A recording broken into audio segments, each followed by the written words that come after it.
Oil was first discovered in Iran and Iraq in the 1930s, and it's been gushing out of the ground ever since. When you have money coming out of the ground, you've got liquid gold, and you get to sell it and then exchange that money for other stuff. What could be better than that? It turns out quite a bit, and it brings with it a high cost. It is almost biblical what happens when you have too much of a good thing. Hey there, friends, fans, and foes of Dad Saves America. John Popola here, and I thought I would take this Friday, to talk about oil, to talk about the dire strait we're in, the dire Strait of Hormuz, and the pain at the pump being induced by the war in the Persian Gulf. Now to the pain at the pump as the war with Iran pushes fuel prices much higher. For businesses, the nearly 34% rise in diesel prices is particularly concerning. They are now more than $5 a gallon. Yeah, so this, by the way, is the second time in history we've seen it go above $5 a gallon. The last time was summer of 2022. We're well off those highs, right? That was like $5.82. We're only at $5.07 right now. But the reason why diesel is so important is we call it the canary in the coal mine when it comes to inflation, the red warning flag. Because diesel, let's think about it, it powers trucks, it powers trains, barges, it powers the farming equipment that plants a lot of the food that you and I eat. So when you think about all of those increasing costs trickling down to the products we buy, you could see your grocery prices go up. You could see your Amazon deliveries, right? They're getting to us on trucks. Right. And so we've seen energy prices go up quickly, come down quickly, right? I mean, the last couple of weeks have been a masterclass in that. But when you have an input cost like diesel that affects the everyday cost of goods, that's when you see potential for inflation to become more entrenched. That's why people are so worried. Indeed, diesel isn't the only major input. Frankly, all of hydrocarbons are the basic inputs into everything else in modern society. Everything in this room that involves plastic or was shipped or involved heat to be manufactured, it all has hydrocarbons, oil, natural gas as inputs, as essential parts of the process. The electricity that flows through the plugs that powers this camera, that is overwhelmingly powered by turbines using natural gas to get them spinning. This is the equivalent of the calories we eat in our body for food. Calories are a measure of energy, and we need energy to live and to exist. And so changes in energy prices have huge impacts on everything, and they can drive inflation. If the supply of energy goes down, supply and demand, basic economics, the prices will go up. And that is what we're starting to see. And unfortunately, wholesale prices have started to rise a little more quickly than expected in last month in February. And well, the Fed isn't sure which way to go. How high would oil prices and broader inflation have to go, and for how long, for the committee to consider hiking rates? And then secondly, diesel prices are rising faster than gas prices. How concerned are you that the increase in diesel might drive up food and goods prices and lead to broader inflation? You know, in terms of diesel prices, that's transportation of food and things like that. There are just lots of ways that oil and derivatives of oil get into the production and transportation of many, many things. So, and those, there are big effects in headline inflation, but things like that leak into core as well. And in case you aren't familiar with this, when Jerome Powell talks about headline versus core, what he's really talking about is the fact that there is this measure of inflation, which is really kind of strange, called core inflation, that separates food and energy from the measure. So it's all the stuff other than the most basic needs to live and move. That's called core inflation. And so this is some of these weird measurement games that we play in macroeconomics. The effects may not be as big, but they're quite real and they're material. So we are aware of that and we're watching it, but we're right at the beginning of this, and we don't know how big we just don't know how big this will be and how long it lasts. It may or may not be something that really makes a big imprint on the U.S. economy. We're just going to have to wait and see. And one of the dangers we face right now, actually, is that the Fed could really cause a lot of trouble if it responds to spikes in oil prices being driven by a collapse in supply, by actually raising interest rates, hoping to bring down prices through monetary deflation.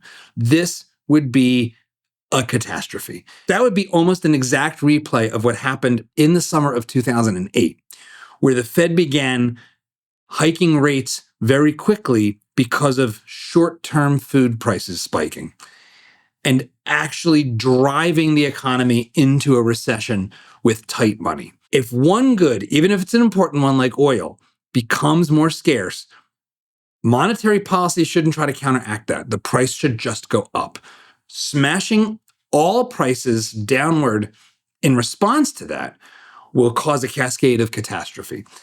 So that's one problem. And in fact, the potential for monetary mischief mixed with Middle Eastern and specifically Iranian political instability and oil prices all creates the 1970s flashback. When a circuit breaker or fuse blows in our home, it's not because there's no energy available. It's simply that we've called for more energy to be delivered to a given place than the line can take, and the whole system blows. The principle of the household fuse or circuit breaker, keeping supply and demand in near balance, can be extended to all forms of energy. All, in effect, have circuit breakers. And when the demand grows greater than the immediate supply, the circuits break. Attention all passengers. I love these 70s freeze frame zoom ins. It's just, why was this ever considered good? Flight 307 is canceled until further notice. And when several circuits break at the same time, we have an energy crisis.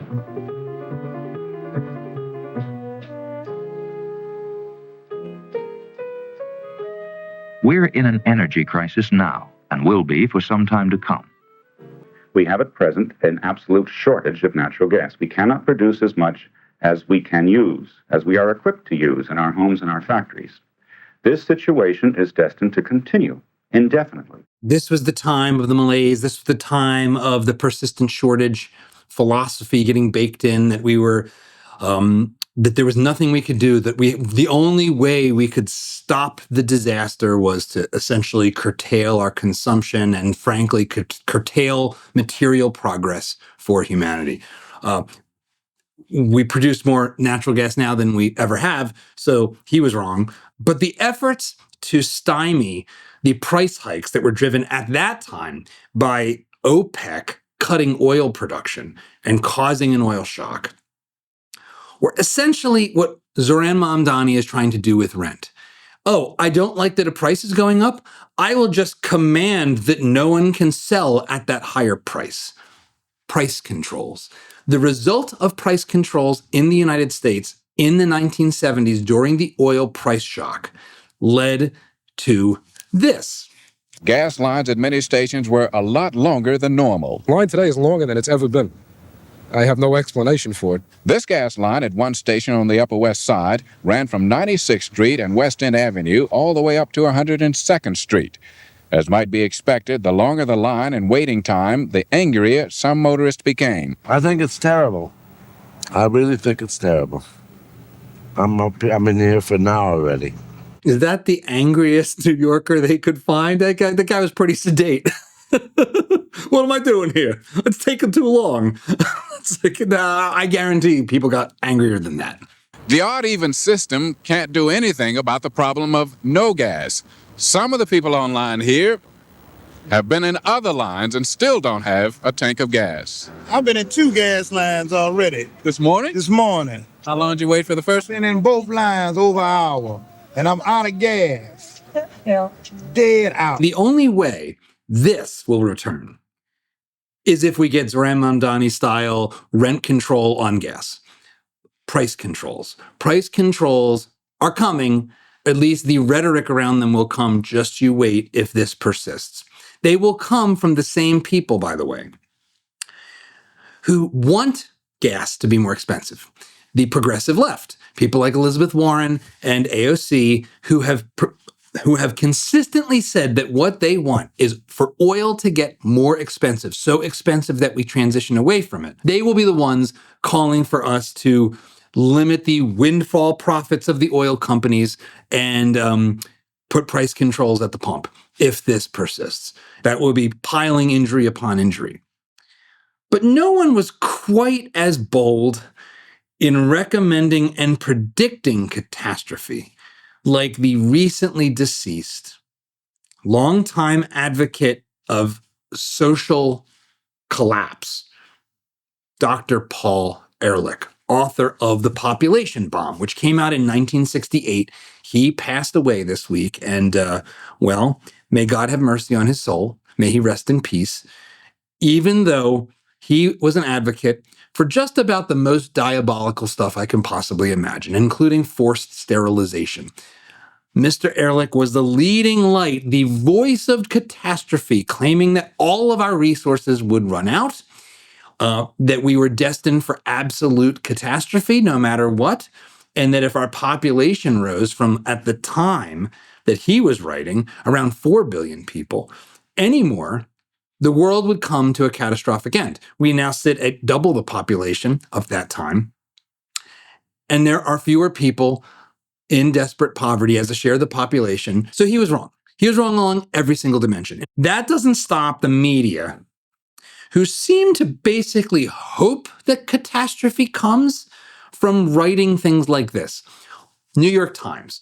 Paul Ehrlich, who alarmed the world with the population bomb, dies at 93. An event that technically he should be happy about because he wanted to reduce the population. His best-selling 1968 book, which forecast global famines, made him a leader of the environmental movement.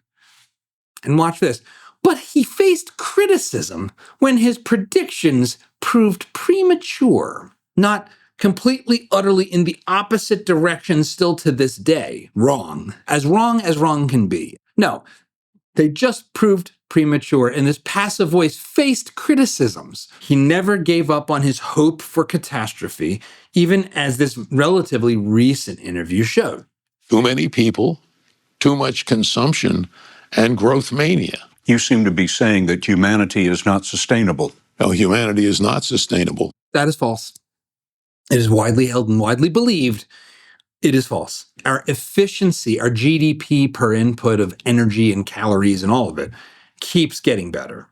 The reason is, well, resources are in the eye of the beholder. Resources are what we make of them. And before the story gets even more complex, just a quick reminder to subscribe to the channel. Less than half of you watching are actual subscribers, so it really means a lot. It can help us get to that 500,000 subscribers mark that we're so close to, I can almost taste it. Well, let's dig in. And this was the fundamental insight of Paul Ehrlich's adversary, intellectually, Dr. Julian Simon, economist who wrote the book, The Ultimate Resource. And he talked about energy and about oil, but about the inputs into activity, into industrial production, as being a particularly important resource. And one of the things that's always worth remembering when we have to talk about oil and energy is that back when early oil was being used for products like kerosene, for kerosene lamps, the byproduct of that process, that chemical manufacturing process of kerosene, used to just be dumped in the river. That byproduct was called gasoline. So that stuff that everybody was waiting in line for unnecessarily in the 1970s, that we're all worried about going up to $4 and $5 a gallon, well, especially if you're in California, but we'll wait for that. That didn't used to be considered anything but a nuisance, a waste product. And if you go even further back, every encounter with it felt like a kind of toxic poison wrecking crops coming out of the ground. You see this in the backstory pilot of the Beverly Hillbillies. The Beverly Hillbillies. Mr. Clampett, that swamp of yours is full of oil. I could have told you that. Well, my company would like to pump it out. Yeah, I like that too, but I just can't afford to have it done. I'd like that too. I'd like that messy nuisance coming out of the ground to get out of my land. Jed Clampett would have been in common company with most of humanity through most of time until it was discovered that you could do something with this. And in the Middle East, the first discovery of major oil deposits was, in fact, in Iran, in Persia, in 1908.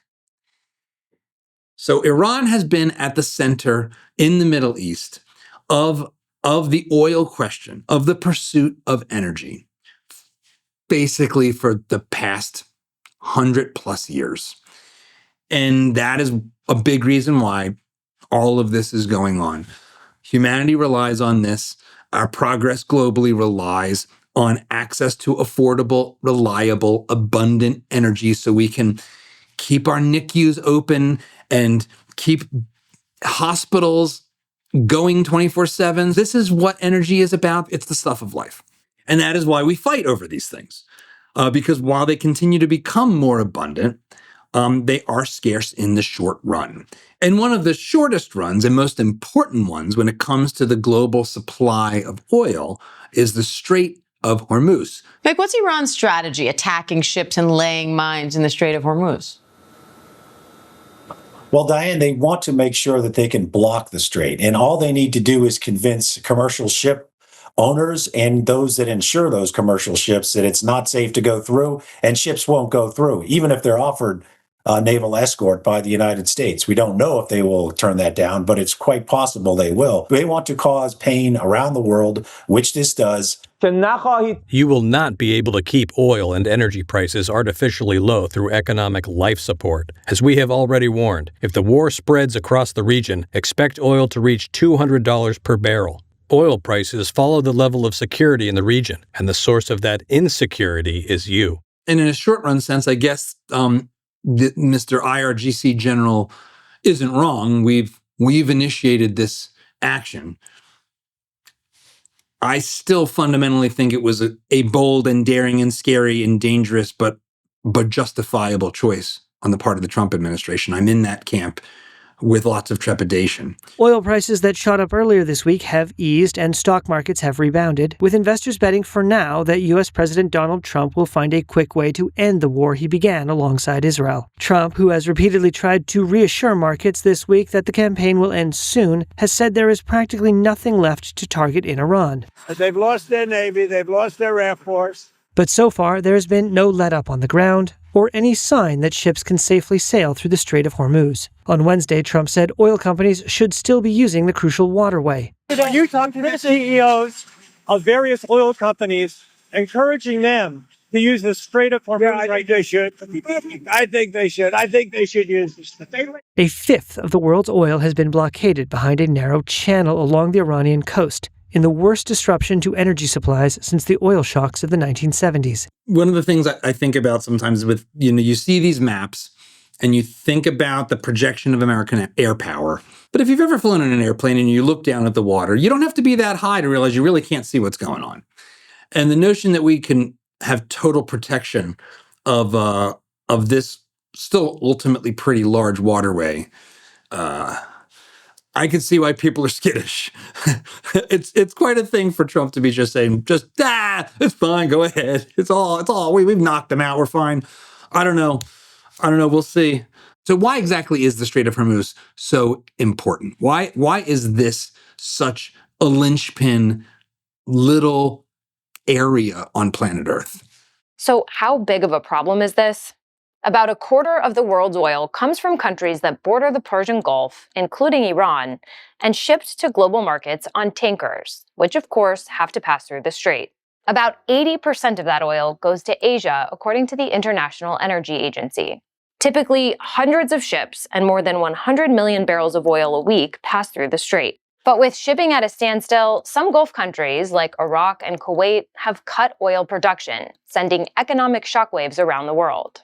That has caused oil prices to spike and forced the Trump administration to answer questions about the global impact of Operation Epic Fury. When we see this number, this price per barrel, this is the Brent crude oil index. It's a particular market where people can buy and sell the oil. Technically, this is financial transactions. Technically, these are mostly traders. This is like buying stocks, except you're buying oil as a commodity.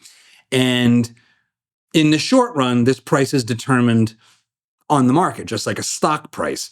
But the relationship to the actual oil itself, unlike stocks, is very, very immediate.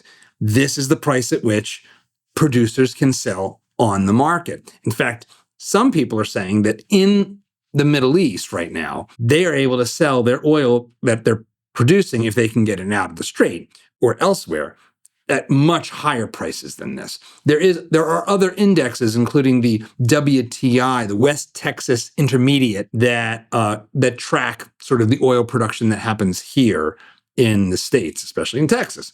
And we'll come back to that. But when you hear this number, this oil price, it's actually a very specific thing. And it is about this region in particular and the kind of oil being pumped out of the Middle East. So what can be done about this? Is there a way around the Strait? Can we truck it? Can we pipe it? Well, there are some options there. There are a few pipelines that bypass the Strait. The UAE's Abu Dhabi crude oil line gets the black gold to the east of the Strait and closer to the open sea. And Saudi Arabia's east-west pipeline redirects more than 1,000 kilometers to the Red Sea. Together, they have capacity to move 3 to 6 million barrels of oil a day on top of what they're already doing, according to the International Energy Agency. So that would be at most a quarter of the total 20 million barrels a day that go through the Strait or typically go through the Strait. So that is not a permanent solution in the short run. And so the closure of the Strait of Hormuz is going to have and already having a big impact. He acknowledged what many Americans are worried about right now, the war-induced spike in gas prices. Oil will be coming down. That's just a matter of war that happens where you can almost predict it. I would say it went up a little bit less than we thought. It's going to come down more than anybody understands. You can almost predict it. You can predict it when you do it, Mr. President. Oh, the turns of phrase from Trump. You can almost predict the war, like when we do it, when we decide to do it, and then we do it. So one of the things that's been surprising, I think, for many people about what's happened is that as Iran has retaliated against its Arab neighbors have gotten more and more pissed at Iran and become more and more actually supportive of the U.S. finishing the job, whatever that might ultimately mean. As Iran intensifies its attacks on its Gulf neighbors, this strike on a fuel tank at Dubai's airport saw flights suspended at one of the world's busiest transport hubs. And this major hit on a large oil storage facility in the UAE's Fujairah saw it burn out of control. Qatar also hasn't been spared, showing Tehran's determination to target global energy. Will Qatar attack Iran?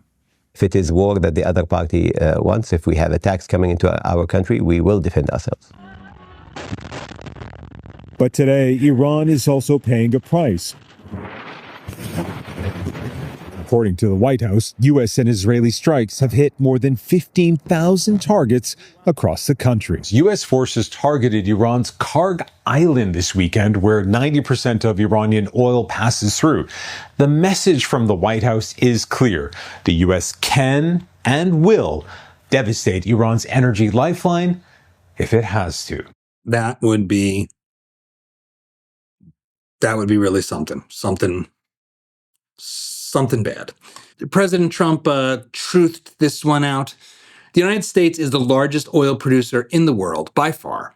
So when oil prices go up, we make a lot of money. But of far greater interest and importance to me as president is stopping the evil empire Iran from having nuclear weapons and destroying the Middle East and indeed the world. I won't ever let that happen. Thank you for your attention to this matter, President all caps Donald J. Trump. Now, the we here is what I would like to say sort of the collectivism problem, the we problem.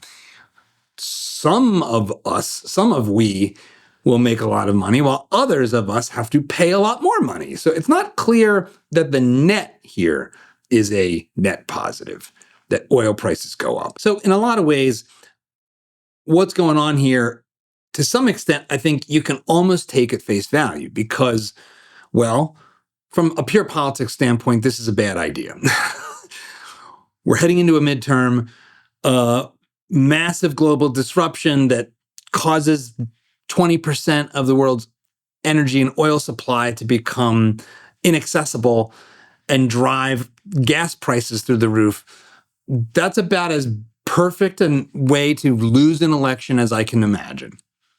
In fact, President Trump came back into office in part because of the inflation that happened under Joe Biden. So this is not a short-term politically wise strategy. It might be a long-term, deeply transformational outcome if this all works according to plan, to the extent there is a plan. And there are plans on the part of the administration to try to mitigate the short run, some of which are pretty hard to follow and sound like they might be empowering the bad guys, actually. We had a break the glass plan across the administration and at Treasury. We unsanctioned Russian oil. We knew that there were about 130 million barrels on the water, and we created supply that is beyond the Straits of Hormuz.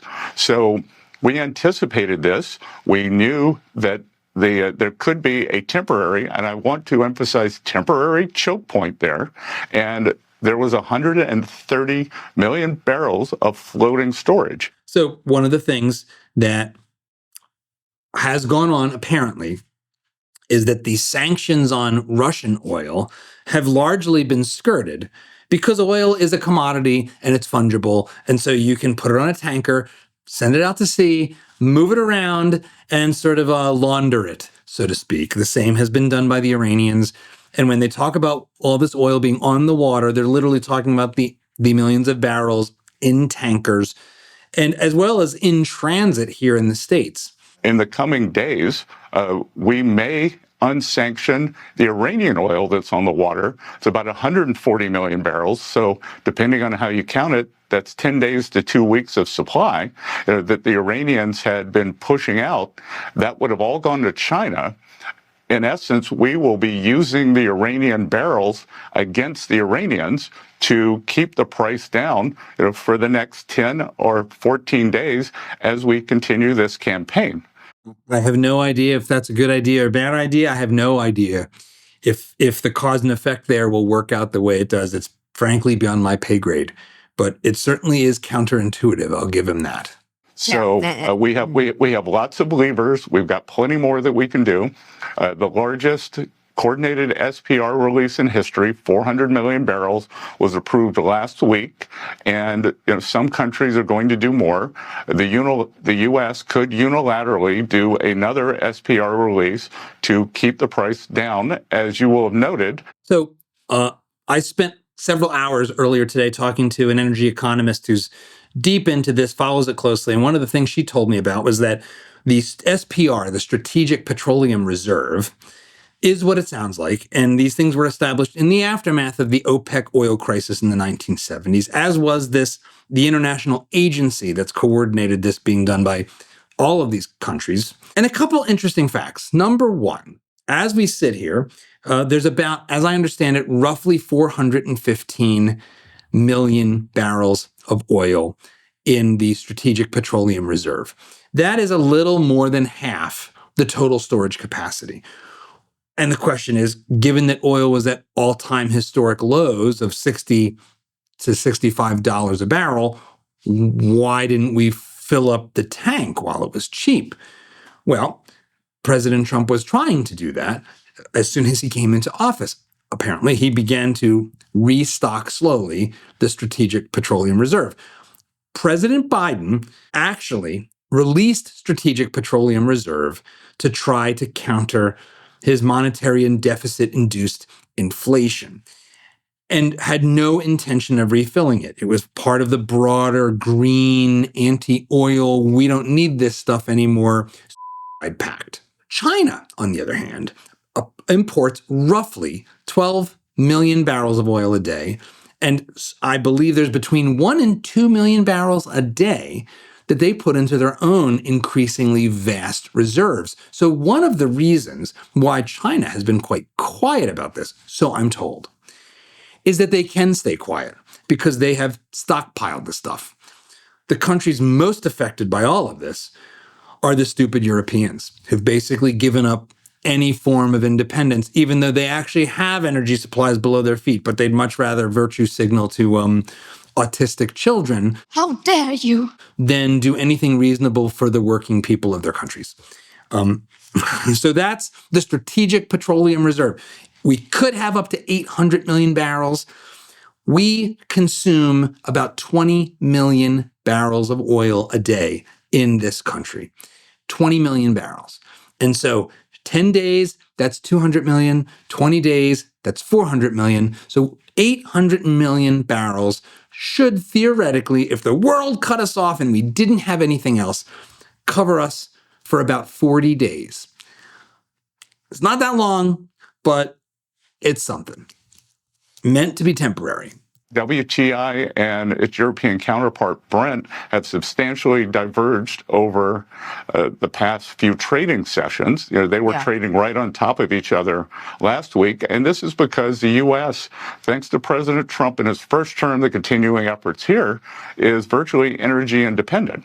Yeah. And when President Trump says our allies should join us in a coalition along the Straits of Hormuz, that they're the ones who need this oil.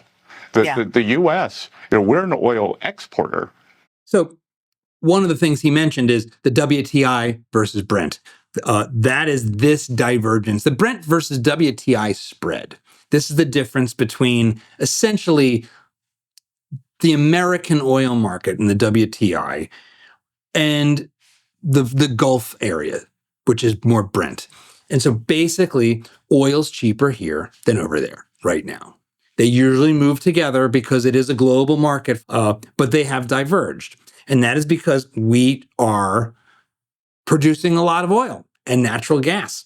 We produce about 14 million barrels a day in the United States. This is an unprecedented amount of oil production here. Canada, to our north, produces another 6. And so between the two countries, that would actually satiate U.S. demand. One of the challenges about the oil we do produce is that it is a particular kind. It's called light and sweet crude. And our refinery capacity has been built to process more of that heavier, more sour stuff that you get from the Middle East. And so even if we technically have enough, it would still be kind of painful to have to give up on the more ready to be refined oil for certain uses that comes from the Middle East. This is one of the reasons why we actually still import oil. One of the things that people don't understand about commodities, about products that can basically be sold undifferentiated, where this barrel and that barrel are indistinguishable from each other, and you're just competing for the price and trying to bring your cost down as much as possible. And that's really what you got. There's no other real quality thing to compete on. It's kind of a terrible business. It's a very difficult, brutal business with big booms and busts based on all the factors that go into it. And one of those factors when it comes to oil is geopolitical risk. And so I've been told that our very low global prices a month and a half ago, lingering around $60 to $65, really was unrealistic, wasn't pricing in the risky nature of the world. It was a function of complacency. Well, that's over. Even beyond the challenge of just moving oil, access to the right kind of oil is key. Analysts at Goldman Sachs say the global economy relies heavily on medium and heavy crude, which comes directly from the Persian Gulf. Then that's refined to make fuels like diesel and jet fuel. And the longer it stays disrupted, the more pressure builds across the entire global energy system. One of the things that's been interesting about this year is our first swing at disrupting the global oil markets, of course, was Venezuela. And Venezuela is actually a good test case in the differences between this black gold. This piece of land in Venezuela holds one of the largest known deposits of oil in the world. There's more than 5 times as much oil here as the entire United States. But when Trump invaded the country in January and offered all that oil on a silver platter to some of the biggest oil companies in the world, they were not really enthusiastic, to say the least. And one reason for this is hiding in this graph. It turns out Venezuela's oil is, by pretty much all measures, just the absolute worst. And the reason it's the absolute worst is because it's thick and hard to process. Most of the oil, it will be left underground. Okay? At least under present technology. Okay? But why so much? Because of physics is a bitch. Okay? Physics is a bitch. Physics is indeed a tough one. Physics is the primary reason why we desperately need hydrocarbons. They store a vast amount of energy in a stable and small and transportable amount of space. That is what makes them so powerful, so special, so necessary. And they are truly abundant. There's no peak oil. Remember, a decade ago, we were talking about peak oil. And of course, that goes all the way back to 1968 and the late Paul Ehrlich. The different kinds of oil, though, make an impact on the way things work and what we can do with it. Let's go back to all those different types of oil. The first way to distinguish them is how light or heavy they are. Lighter oils are more liquid, making them easier to extract when they're underground. The process is often simple. You drill a hole into the ground, and thanks to the geologic pressure underneath, out flows the oil. That's the process for some of the biggest and most productive oil reservoirs in the world, including many in the United States and Saudi Arabia. And as I'm told, in Saudi Arabia, it's like putting a straw in the ground, which is one of the reasons why it was so effective for them. It's relatively cheap, even compared to here, to extract the oil from that region. But the oil in Venezuela's largest deposit isn't just heavier. It's way over here, on the extra heavy side of the spectrum. And this also has to do with the chemical composition of what's inside. The molecules become, as you go, make it heavier and heavier. The molecules become larger and larger and larger. If you continue that idea, you end up with coal. That's Eric Muller, a chemical engineering professor. He grew up and worked in Venezuela for over 10 years. These crudes are extremely heavy, to the point where if you have them, if you get some in a beaker or something, and you flip the beaker around, nothing happens. It looks like a tar. And that's hard to do stuff with. That's hard to move through the process of refining. I actually, this past weekend, I went to Galveston in the Gulf for the first time with my family. And so we saw firsthand that vast array of refineries in the Gulf of America, outside of Houston. And, well, refining turns out to be essential. In fact, the difference between the price you see at the pump and what that product is and the Brent price of oil you hear about in the news is refining. Refining is what takes it from there to here, turns it into the products that we actually use. Refining lighter oils is relatively simple. You can put them in a distillery and separate out the useful parts without too much hassle. Extremely heavy oils, like those in Venezuela, require a lot more work. First, they need to be upgraded, which means processing them into oils that can actually flow through the pipelines in heavy oil refineries. And then there's another important difference. A lot of people don't realize that you don't get the same stuff out of every barrel of oil. You get different stuff. That's Deborah Gordon. She's been researching the emissions that come from different types of oil and gas for over a decade. You know, a Saudi barrel or a West Texas intermediate barrel will make more, say, gasoline or petrol and jet fuel, which are right now the big demand parts of where this economy goes on oil. And that means they can fetch a higher price for each barrel. And these extra heavy barrels in Venezuela, Canada, they make more asphalt, roofing products, heavy fuel oil, bunker fuel for ships. Much less valuable uses. No matter how much you think you know the products that oil and petrochemicals and hydrocarbons are used in, you will continually be surprised by how many things rely on this substance. It is literally everything. One of the most important ones is plastics, particularly in a medical context. We use plastics in everything to make our hospitals work and save lives. Of course, the gas that gets you to the hospital also saves your life. It's all life-saving. Without hydrocarbons, we would not be able to sustain life on this planet. And the attempts to curtail them are a direct assault on life on this planet, or at least human life. One reason Trump might still be so interested, despite all these downsides, is China, a key rival that Trump is keen to undermine. After US oil companies lost their footing in Venezuela, China became the biggest importer of Venezuela's extra-heavy crude. The oil, used for asphalt, became a key supply for China's extensive road building. With the US now in control of Venezuela's exports, China will probably have to get most of that oil elsewhere. And while I really don't know whether or not this is all a big 4D chessboard with China, it sure looks like it is. It sure looks like 2026 is the year that President Trump will try to isolate China and separate it from all of its different proxies. And that he seems to be doing it as quickly as he possibly can, for better or for worse, hopefully for better.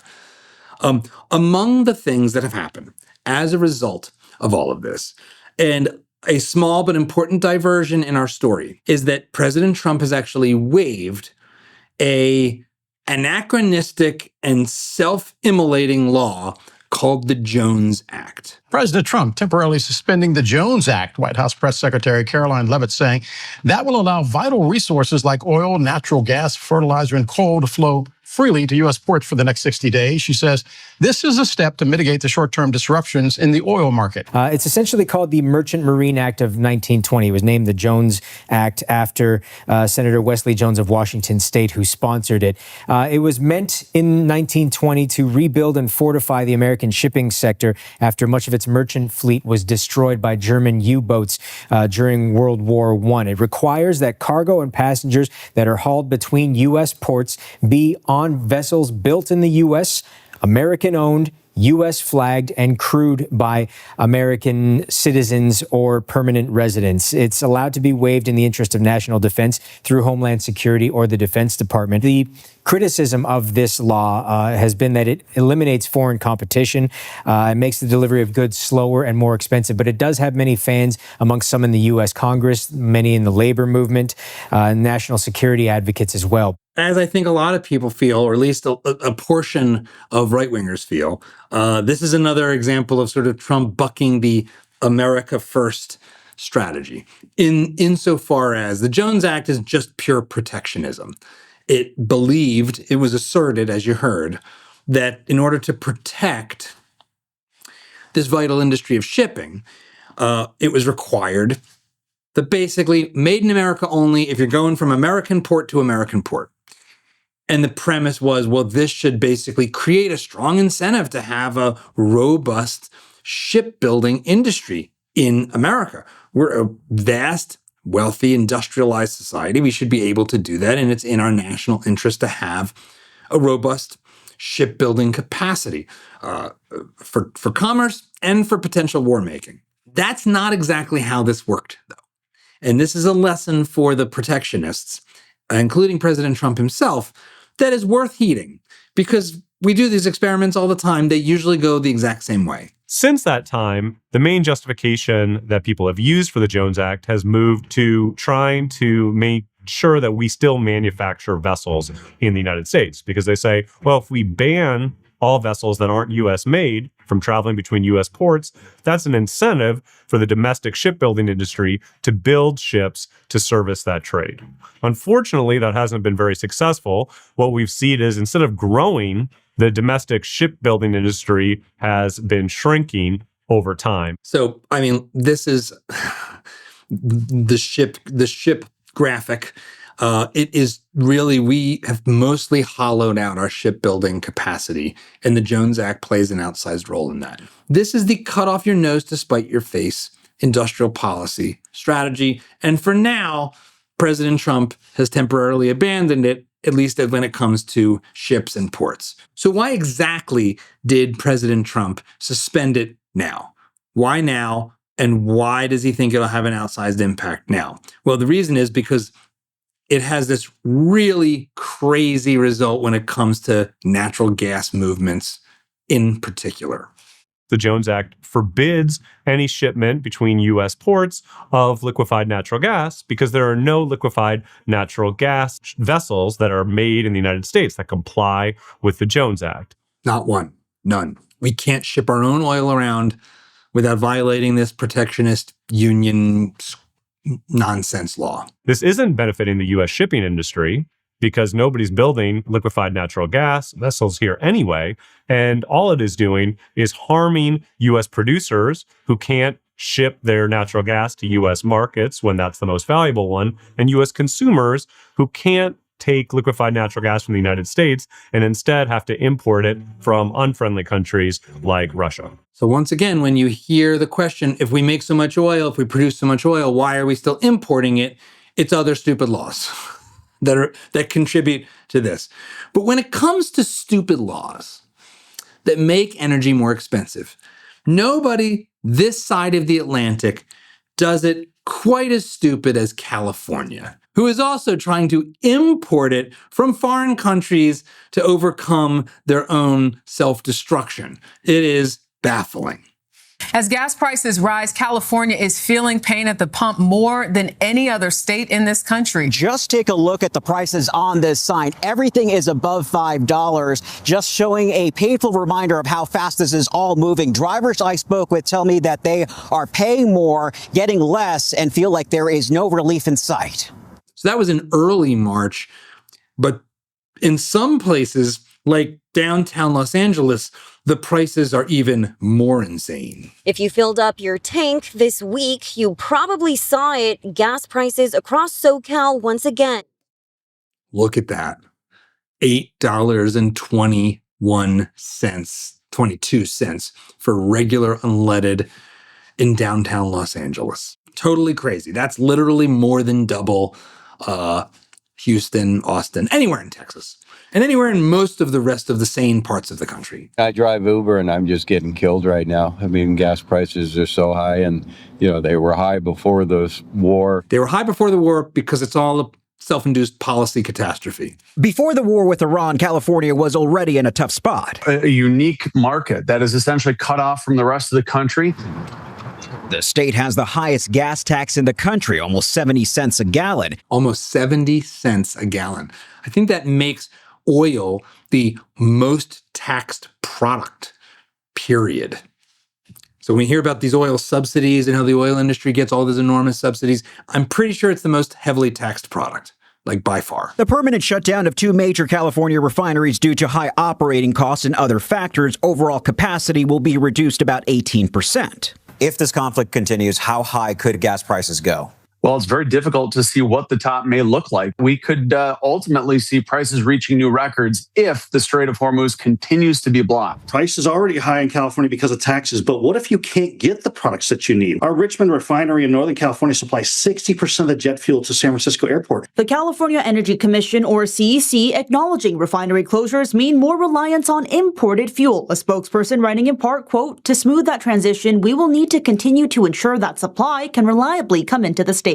We have to get a special blend of gasoline for California, and there's just a limited number of refineries for that. A California special blend, which is more environment friendly, which only some countries in Asia like South Korea, Singapore, India, Saudi Arabia, and China can make. There's the looming conflict between China and Taiwan. And the war in Iran has closed the Strait of Hormuz oil route along the Persian Gulf. There's, one eye on the Middle East and one eye on Asia right now. 7 major refineries are left in the state, including Chevron, which operates 2. They too are foreshadowing closures amid newly proposed regulations by the California Air Resources Board, which works to help meet the state's zero emissions by 2045 climate goal. Also known as the zero sanity goal. They will not hit that goal. Zero emissions will not happen. And they're not doing it now. They're simply importing it from adversaries. So all of it is completely insane. Are you guys threatening to move out of state and close down your 2 refineries if these amendments do pass? Yes, Jenny, we have got to get some real action. The Cap and Invest program allows polluters to pay for credit to continue operations and offers rebates and consumer returns. The proposal, fewer permits, higher fees. I call it Cap and Divest. That will not allow us to compete with anything coming from overseas because, again, they're only going to tax in-state production and they're not going to tax imports. So none of that's sane. California is the closest we have to the economic pact of Europe, and California wants to be Western Europe. That's what it models itself after, or perhaps China. You don't have to go that far back to have California have 40 refineries across the state and be a major contributor to total energy and gas production, gas refining. They're now down to 8 on their way to 6. And they've also destroyed hydroelectric dams and nuclear facilities. So they just don't want any energy at all. And if you say, well, but we're going to have Teslas and we're going to have electric cars. Let's not forget they have rolling brownouts in California because they don't have enough electricity production to power the state. And their grid can't handle an all-electric fleet. So this is just utter madness. It's utter madness. Of course, the Trump administration is trying to force their hand. We'll see how that goes. The White House also using executive powers to ramp up domestic oil production in an effort to rein in gas prices. Over the weekend, the administration invoked the Defense Production Act, clearing the way for an oil company to restart operations off the coast of California. Sable Offshore Corporation has been trying to restart production for years, but those efforts have been blocked repeatedly by California regulators. A spokesperson for the Energy Department stated California once supplied nearly 40% of U.S. oil production, but decades of radical state policies targeting reliable energy sources have driven a decline in domestic output, while fuel demand remains among the highest in the nation. I think we're talking about 50,000 barrels of new oil coming online, and that is enough to provide fuel for hundreds of thousands of vehicles. Now, California hasn't built a new well since 1969 when they banned offshore drilling. But the rigs that you see behind me, those are in federal waters. Governor Newsom opposes the opening, saying California will not allow Trump's political stunt to put California communities and environment at risk.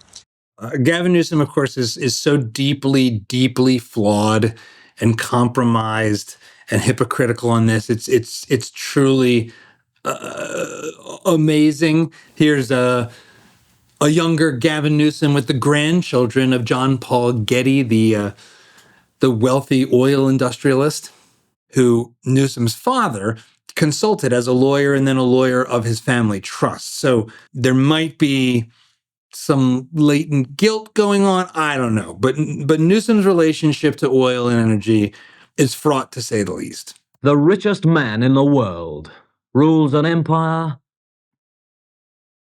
alone.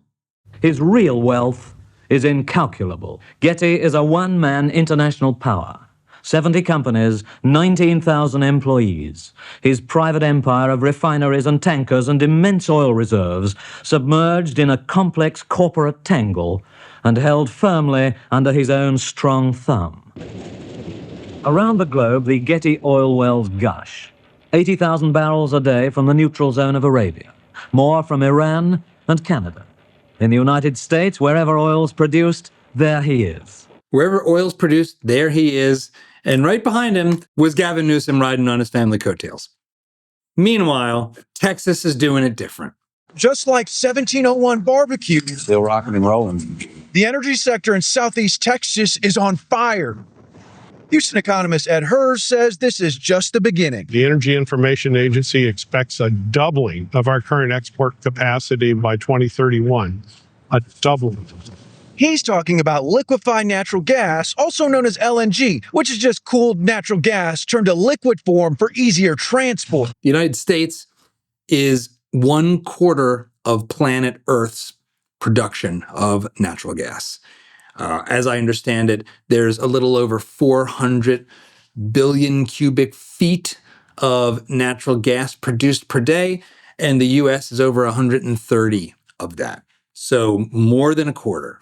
From the kitchen stove to the power grid, natural gas fuels everyday life. And right now, LNG is playing a huge role in reversing America's energy story, going from a natural gas importer 10 years ago to being a leading exporter today. We've gone from zero to exporting 15 billion cubic feet a day. Golden Pass, a gigantic Texas facility that turns locally produced natural gas into liquid form, is slated to start shipping liquefied natural gas from Texas to Europe and Asia this month, following a $10 billion upgrade to its facilities. Golden Pass was one of the first to kick off construction in this area, the impetus for a lot of projects to come. Not only that, they kind of established the bar. Jeff Brannick, the Jefferson County judge, has Southeast Texas flowing through his veins. Brannick believes his backyard is on the brink of a new age, never seen before, global energy boom. Everything's bigger in Texas except humility. He says Golden Pass represents something even bigger, turning the Golden Triangle into one of the most important energy corridors in the world. Jefferson County is the most important place that they never heard of. As liquefied natural gas is being shipped overseas, money is being pumped right back into the local economy. The Golden Pass project alone is employing thousands of workers and it's going to support hundreds of permanent, high-paying jobs. Then there's the money multiplier effect. Industry insiders say this project alone could generate billions of dollars in future business and millions in tax revenue every year for Jefferson County. And how about refineries, which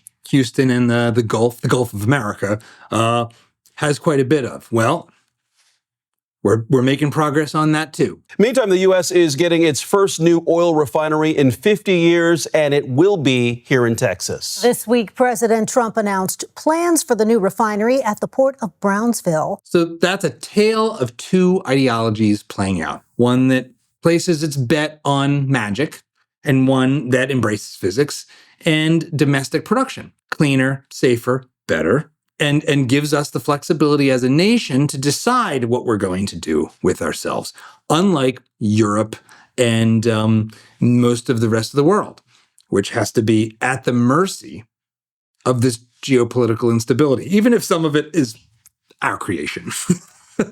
However, I think one of the things we have to contend with is the fact that the Middle East went through a period of time where what we now feel like, or some of us, myself, I'll speak for myself, what I now feel like is a worrisome and militant ideology wasn't viewed quite that way, at least for a moment. And that was the period at the early discovery of oil in the Middle East. It reshaped the place for better and then for worse. And that is this important story that is often misunderstood, that there is a curse in becoming reliant on a single resource. The people here call it the Gulf, or the Arabian Gulf. Westerners have called it. On the north and east, Iran and Iraq, and on the south and west, the countries of the Arabian Peninsula, the land the Arabs came out of more than 1,300 years ago, bringing with them a powerful new religion, and its name was Islam. Islam changed the history of the Middle East and the world. Today, the people of this Gulf region are again shaping history with another powerful force, and its name is oil. Much of the world's known supply of oil lies under the lands and waters of the Gulf. Some of the Gulf countries, like Iran and Iraq, had centuries of urban development. And that's an important thing to remember. Iran and Iraq, which was Mesopotamia, but certainly, especially Iran, had centuries of development, were robust societies. Saudi Arabia was mostly a desert. Most of the Gulf states were not developed in any meaningful sense. But on the Arabian Peninsula, the people, for the most part, lived in small coastal villages on the edge of the vast desert that makes up nearly all the land. Over the deserts of the region, the nomads wandered, the Bedouins. Into this slow-paced Middle Eastern setting came oil, changing the landscape and the lives of the people. Oil was first discovered in Iran and Iraq in the 1930s.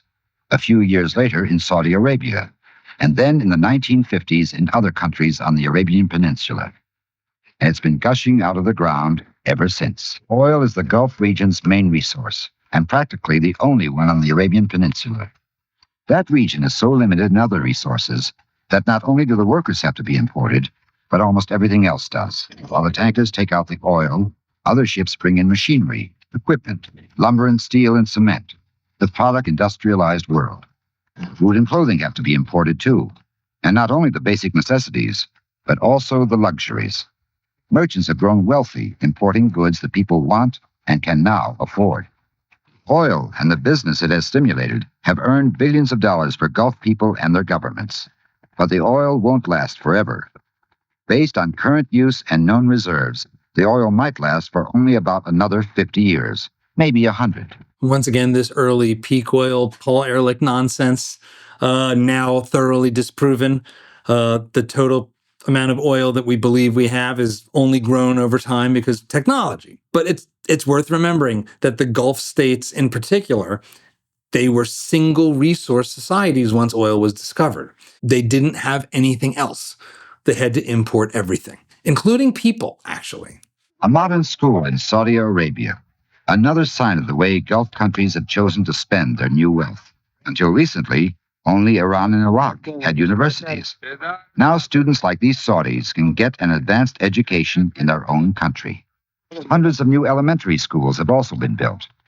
More girls are being educated now. For Iranians and other students of the region, the knowledge of English is very useful for those who plan to go on for advanced education. Forgotten to bring it. Although there are more schools now, most advanced university education is available only in foreign lands. But oil wealth will make it possible for many of these students to be sent to foreign universities. Thousands have already gone. From these students will come scientists, engineers, educators, and technicians, people who will have the skills that the region now needs for development. Now, is this an American propaganda film? Probably. Is it painting a very particular picture of these nations that whose industries were largely built by Western companies and Western technologies? Certainly. But the tone is so interesting, and the time capsule of that moment is just so interesting to me, given our times. And there's something perilous. You can feel it when you look at this and hear this, and then look at what's happened to places like Iran in the aftermath of the Islamic Revolution. How would you go from embracing technological progress and education and putting your girls in school to the Islamic Revolution? Well, change is hard. Oil has provided instant wealth, instant power, instant problems. Oil has focused the energies of the Gulf countries on producing and consuming goods, and it is rapidly changing the lives of the people.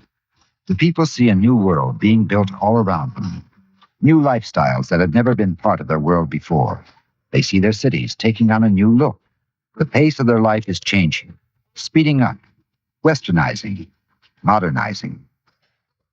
People find themselves thrust into an unfamiliar world. For centuries, Islam and its laws acted as a stabilizing force for the people. Now oil is moving these Gulf peoples into a technological society with new values, new pressures, new problems. And their main problem is how to keep their old world stable while they blend the forces of this new world into their lives. So even as a piece of Western propaganda, this film looked upon Islam and its practice as at least benign. And I find that interesting. And I find that to be, to some extent, a counter-argument to my last video, that there was a moment, and maybe that moment can come back, and I hope it can. Unfortunately, it might be the case that one of the contributors to the radicalization of Islam is the resource curse. If Paul Ehrlich was worried about running out of resources, this is a entirely different kind of catastrophe where you have too much of a good thing at the exclusion of other things, including a healthy society. What is the resource curse? The author of the name The Resource Curse is Richard M. Audie, who defines it as an underperformance in countries that have easy access to natural resources in comparison to the countries that don't have rich natural resources. In other words, plenty of resources in the country doesn't have to be good for its development, and even can be bad for development. That's why the term paradox of plenty is used to describe this phenomenon. This is one of the most paradoxical things you will encounter in development economics, in the question of how do nations become wealthy. Because of course you would think if you could actually have a golden goose that just produces eggs, that would be the best thing ever. You've got liquid gold spewing out of the ground, and all you have to do is plug a steel straw in there, and out comes wealth. Out comes a product that people want and need. And you get to sell it and then exchange that money for other stuff. What could be better than that? It turns out quite a bit. And it brings with it a high cost. It is almost biblical what happens when you have too much of a good thing. Imagine that you're the ruler in a country and have the goose that lays the golden eggs. First, you need some allies to help you guard the goose. Then, maybe you'll even want to share some of the wealth with your subjects. either because you are nice that way or simply don't want the goose to be taken away from you by your unhappy crowd. Nevertheless, everything starts to revolve around the goose. You don't care about new investments, new technology, innovations, and so on. Why bother when you have the goose? Your focus is to keep the goose safe and keep it under your control. In the real world, this translates to two main categories of causes. One, political and social, which include negative changes in state administration, such as rent-seeking, rise in corruption and bureaucracy, high and unstable government spending, malinvestments made only because of political reasons, without economic calculation, concentration of power and wealth, and internal conflicts for a share in the pool. What's talking about with economic calculation? Well, that is the fundamental mechanism of why markets work, why free enterprise works, and communism can't even in theory. When you have money coming out of the ground, and the price is set by a global commodity market, you're not really in a place of having a real economy, not in the sense of trucking and bartering and people trying to create value for each other and trading value for value, and then learning what's valuable on the basis of what people are willing to pay, and then adjusting the cost to make sure you can actually make a profit. That is the process of free enterprise. That is the process of price discovery, of economic calculation. What should I make my product with? Which resources should I use? One is getting more expensive. I should switch to another. Prices, profit and loss, truck and bartering, supply and demand. This is what happens when you have a kind of robust and diverse society. But when the black gold just comes out of the ground, you end up looking a little more like Saudi Arabia, which one could say is basically an oil company, basically a single kingdom, single income source society. And it doesn't really have economic calculation. And this is the kind of well-financed communist error that happens when you have the golden goose and nothing else. And it does lead to corruption as well. It leads to atrophy, which include the quality of public institutions, which are responsible for creating climate for business. Low quality of institutions have a negative impact on economic development. It's a premise to recognize institutional factors as responsible for the inefficiency in resource management, which doesn't allow the economy to counteract the resource curse. So when you can't trust your courts, it's hard to do business, it's hard to rely on contracts, it's hard to make plans. When your leadership is erratic, and we have plenty of that here too, so it's not like we're perfect, but when you have the resource curse exacerbates all of these things, and it is repeated throughout history. The best known and well-described example is in 17th century Spain, whose economy had collapsed and stayed down for at least a century, in consequence of intensive exploitation of natural resources in colonies. Their domestic economy deteriorated because the Spanish Empire could easily import anything from abroad using its excess gold. Remember the goose, right? Why bother to produce something when you can take one gold egg from the vault and buy it? This is a very interesting example because of all the colonial powers and all the talk in modern sociology and radical left-wing politics and people like Zoran Mamdani's dad, these anti-colonialists. They think that these countries have just merely extracted and created their wealth through theft. But that is the perfect example of why that story is complicated at best and just outright wrong. At worst, is Spain. Spain was probably the most brutal colonial power, and their economy sucks, and their society is middling at best. They are a Southern European basket case society that really lives off of the largesse of German workers in the EU. That's Spain. And unfortunately, it's also mostly Italy, but Spain is even worse. Not much of a legacy for all that colonial exploitation. As money poured into the 17th century Spain, or countries exporting crude oil in the 70s and 20th century, the government expenses grew. The problem was that this high expense didn't go down, even when gains from resource exports went down. It's bad for PR. In Poland, there's even an old saying for this, which translates to, who gives and then takes back, burns in hell. It rhymes in Polish. Oh, Eastern Europe, they'll survive whatever horrors are to come. They're just so hardened. Being behind the Iron Curtain made them strong. Well, our wealth has made us pretty weak. There is another variant of this resource curse known as the Dutch disease. And it also has quite a bit of lessons for us personally. Dutch disease is a situation in which sudden rise and development of one sector can be harmful to other sectors. The economy simply doesn't have time to adjust. Other factors of production, like workforce and capital, are still relatively scarce. So the new, fast-growing sector performs at the expense of other sectors of the economy. It sucks out the factors of production from other sectors. There's also a sudden change in currency exchange rate, which gives other sectors a hard time because they struggle to maintain competitiveness on the global market. That's why the economy that caught the Dutch disease becomes dependent of this one sector. For example, natural resources sectors, which is doing great, but at the expense of other sectors, like agricultural or manufacturing. Some would argue that the United States, in the aftermath of 1971 and the break from gold and the rise of inflation and easy money, caused our finance sector to bloat and suck talent from other sectors of the economy into it. I don't know whether that's true or not. We have outpaced most of the world in growth overall. Even so, it's a stark warning. There's a fictional version of all of this that really has the fundamental moral to the story for us all. And that comes from none other than crypto-Catholic fantasy writer J.R.R. Tolkien. Dragon sickness in The Hobbit is basically being possessed by your possessions. So Smaug, the dragon, he's squatting on a huge mound of treasure under the Lonely Mountain that's of no use to him whatsoever. Can't use any of it, it's useless. And what it's doing is actually imprisoning him. He's enslaved to it, he's chained to it. He daren't leave in case someone steals something. The key thing is, at the beginning of The Hobbit, right, we have Bilbo Baggins possessed by his possessions, because we're told right at the beginning, in the hole of the Hobbit, but it's not a smelly, oozy hole, right?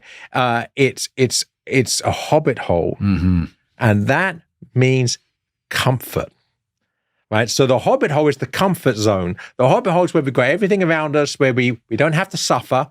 Right? We don't have to anything inconvenience. It's about comfort. That's why Gandalf says to Bilbo, no, you should go on this adventure because it will be good for you. He says, if you survive. One of the things about this moment with President Trump is he has taken us all on adventure time. He has disrupted the comfort of the existing world order to try to reshape it in a high-risk adventure. Paid for by you and me as taxpayers and by our military as servicemen and women. I hope it works out. I sure do. I think that it might be the case. The danger from the Strait of Hormuz, the comfort of the West, particularly of Western Europe, but also obviously California and other nations, has led them to say, we don't want to disrupt that golden goose. Sure, the Iranians are killing more of their own people than any murder of that sort since World War II, but we really need their oil. And we also have luxury beliefs about producing it for ourselves. So we'll just keep comfortable and carry on. That appears to be what Europe has done. President Trump is taking us in a different direction and saying, no, we don't need them. And that is exactly why we can do this, even though it will be costly. I think that's interesting. I think it's compelling. I think it's scary and challenging. But the simple stories around this aren't that satisfying to me. Coming back to good old Gavin Newsom's dad's former employer, John Paul Getty. Mr. Newsom actually has some words of wisdom in his observations about Mr. Getty that maybe Gavin took to heart. Maybe Gavin learned something useful from this and from his dad. I know it's a terrible cliche, but I think that large amounts of money create so many more problems than they can ever solve. It was like watching a nest of wasps or something, people crawling all over this trust. And I remember Paul was suing Gordon, and Ronald was suing Paul, and Paul suing Ronald, and Ronald suing Gordon, and everybody was embroiled in lawsuits and cross complaints. He put everything into drilling oil wells. And he reaped what he sowed, which was lots of oil, but not a warm family, because he'd never put much into that. And that was very sad. So as we come to a close this Friday, what's the moral of the story? Well, there's several. First, the whole story of oil and how we use it and why we need it is much more complicated than we are generally told. What's happening with prices and how it all works is more complicated than we're generally told. The politics of this Iran war is a lot more complicated than most of us can grapple with. And so I look at all of that as an observer, trying to understand it, trying to put it in context for myself and for you as best I can. And if the circumstances change, I will change my mind. But the one thing that hasn't changed is human nature. And the lesson of these countries, these petrol states, and the excessive reliance on single sources of wealth, and the comfort and the dangers that come with it, has lessons for all of us, for our kids, for how we live our lives. I think they're quite profound. And I think that actually Mr. Newsom was touching on something real, which is beware the love of money. Not money, but the love of it. And I think that's maybe the story of the Middle East. I think perhaps the religion and the culture of the Middle East has been profoundly warped by the resource curse. And we see this at an individual level when we look at what has been actually repeatedly studied, which is lottery winners. When people come into essentially an unearned massive gain, they revert to the mean quite spectacularly, quite tragically often. And so I think we have to be diversified in our lives. We have to root ourselves in what matters most. And that's the closest I can come to a personal lesson in all of this crazy global geopolitics, all of which we have virtually nothing we can do about. But I hope that's helpful. I hope that gives you something constructive to take away from besides the context and the education. If you like what I'm doing here, of course, be sure to subscribe. Only about half of you are subscribers, and we're racing towards 500,000 subscribers. So please don't forget to subscribe to the channel. And of course, if you want to stay in touch with me, you can head over to X at John Popola, where I'm a little spicier and a little less reasonable sometimes. And if you want to dig in deeper, look at the resources and the references I've used for this video, head over to dadssavesamerica.com. One other way you can support us, of course, is to click on the merch shelf down below where you'll get the mug's my favorite. I have it here because it's actually quite awesome. And of course, have a great weekend.